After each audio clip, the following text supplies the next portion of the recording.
Assalamualaikum warahmatullahi wabarakatuh. Perkenalkan, nama saya Nia Hamdaini dari kelas 2Q dengan NIM 2023143633 dari kelas 2Q dari Prodi PGSD. Pada kesempatan kali ini saya akan mempresentasikan tugas presentasi saya dengan dosen pengampu Dr. Haji Hendra Wijaya, SAG MPDI. Baiklah, mari kita masuk ke materinya. Mendeskripsikan berbagai sistem etika politik dan ideologi besar dunia. Secara substantif, pengertian etika politik tidak dapat dipisahkan dengan subjek sebagai pelaku etika, yakni manusia. Oleh karena itu, etika politik berkaitan erat dengan bidang pembahasan moral. Kata ideologi berasal dari bahasa Yunani, idea dan logos.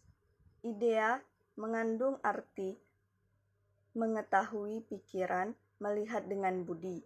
Adapun kata logos mengandung arti gagasan, pengertian, kata, dan ilmu. Jadi, ideologi berarti kumpulan ide atau gagasan, pemahaman-pemahaman, pendapat-pendapat, atau pengalaman-pengalaman. Ideologi liberalis adalah suatu ajaran yang diyakini kebenarannya untuk mengatur tingkah laku yang menonjolkan kebebasan individu.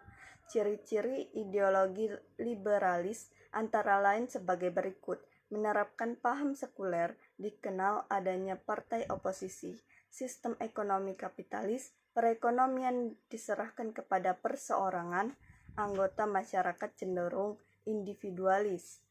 Ideologi komunis adalah suatu ajaran yang didasarkan atas paham sama rata, sama rasa, dan telah diyakini kebenarannya.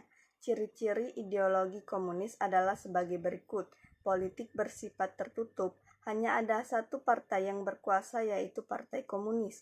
Rakyat hanya sebagai objek negara. Sistem ekonomi yang diterapkan adalah sistem ekonomi etatisme. Dalam bidang sosial budaya, tidak percaya adanya Tuhan. Masyarakat hanya mengenal satu kelas sosial. Ideologi Pancasila adalah suatu ajaran yang tersusun sistematis dan diyakini kebenarannya karena didasarkan atas nilai-nilai Pancasila. Ciri-ciri ideologi Pancasila antara lain sebagai berikut: politik berdasarkan demokrasi Pancasila, sistem ekonomi yang bertujuan mewujudkan kesejahteraan bagi seluruh rakyat, pola kehidupan sosial. Dalam pola kehidupan sosial adalah kekeluargaan dan kegotong royongan. Selanjutnya, konservatisme, sebuah filsafat politik yang mendukung nilai-nilai tradisional. Istilah ini berasal dari kata dalam bahasa Latin conservare, melestarikan, menjaga, memelihara, mengamalkan. Karena berbagai budaya memiliki nilai-nilai yang mapan dan berbeda-beda, kaum konservatif di berbagai kebudayaan mempunyai tujuan yang berbeda-beda pula. Selanjutnya, kapitalisme atau kapital adalah suatu paham yang meyakini bahwa pemilik modal bisa melakukan usahanya untuk meraih keuntungan sebesar-besarnya. Selanjutnya adalah fasisme, merupakan sebuah paham politik yang mengagungkan kekuasaan absolut tanpa demokrasi. Selanjutnya, sosialisme atau sosialis adalah paham yang bertujuan membentuk negara kemakmuran dengan usaha kolektif yang produktif dan membatasi milik perseorangan. Sosialisme dapat mengacu ke beberapa hal yang berhubungan dengan ideologi atau kelompok ideologi, sistem ekonomi, dan negara. Selanjutnya adalah membandingkan sistem etika Pancasila dengan liberalisme dan komunisme. Nilai-nilai Pancasila yang bersumber dari budaya yang memiliki oleh bangsa Indonesia sendiri disublimasikan menjadi suatu prinsip hidup kebangsaan dan kenegaraan bagi bangsa Indonesia. Berdasarkan proses kausalitas, perumusan dan pembahasan Pancasila tersebut, maka sumber materi yang merupakan nilai-nilai kultural dan religius pada hakikatnya dari bangsa Indonesia sendiri. Dengan demikian, perkataan bangsa Indonesia pada hakikatnya merupakan kausa materialis bagi Pancasila.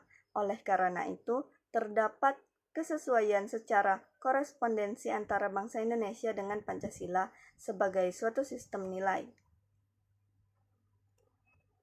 Liberalisme atau liberal adalah sebuah ideologi, pandangan filsafat, dan tradisi politik yang didasarkan pada pemahaman bahwa kebebasan adalah nilai politik yang utama secara umum.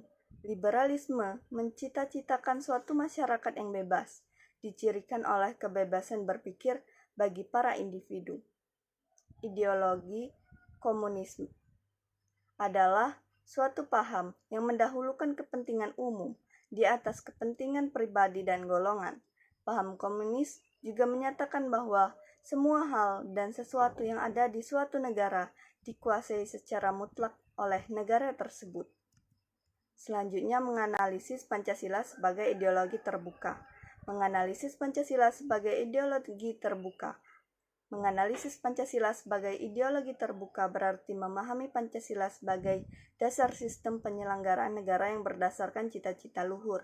Ideologi Pancasila mempunyai sifat hakikat sebagai ideologi terbuka, yang artinya sama dengan ideologi yang tidak tertutup dan mampu menyesuaikan dengan perkembangan zaman. Pancasila sebagai ideologi terbuka memiliki dimensi fleksibilitas yang memungkinkan ideologi dalam mempengaruhi dan menyesuaikan diri dengan perkembangan masyarakatnya. Pancasila sebagai ideologi terbuka memiliki beberapa contoh penerapan yang menggambarkan ideologi ini dalam kehidupan masyarakat Indonesia. 1. Menghormati dan memelihara keberagaman budaya, agama, adat istiadat, serta pandangan hidup masyarakat Indonesia. 2. Mendorong partisipasi aktif dalam proses demokrasi seperti pemilihan umum yang adil dan transparan. 3. Memberikan akses yang sama terhadap layanan publik, pendidikan dan kesehatan bagi seluruh lapisan masyarakat. 4. Melindungi hak asasi manusia tanpa memandang perbedaan suku, agama, ras, dan jenis kelamin. 5. Menerapkan pembangunan yang berkelanjutan dengan menjaga keseimbangan antara ekonomi, sosial, dan lingkungan. Selanjutnya, menjelaskan Pancasila sebagai ideologi terbuka merupakan prasyarat terwujudnya Indonesia baru yang dilandasi semangat toleransi. Pancasila sebagai ideologi terbuka merupakan prasyarat terwujudnya Indonesia baru yang dilandasi semangat toleransi.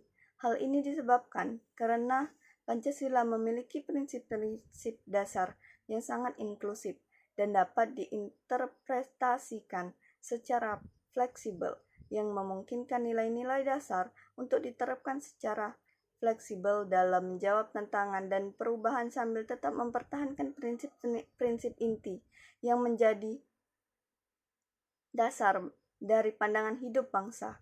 Ideologi Pancasila juga berperan sebagai pedoman dalam pembuatan undang-undang, baik itu pada tingkat daerah atau tingkat nasional, dan digunakan agar bangsa Indonesia memiliki akar maupun dasar yang kuat, serta memiliki identitas yang jelas dan terserap oleh masyarakat.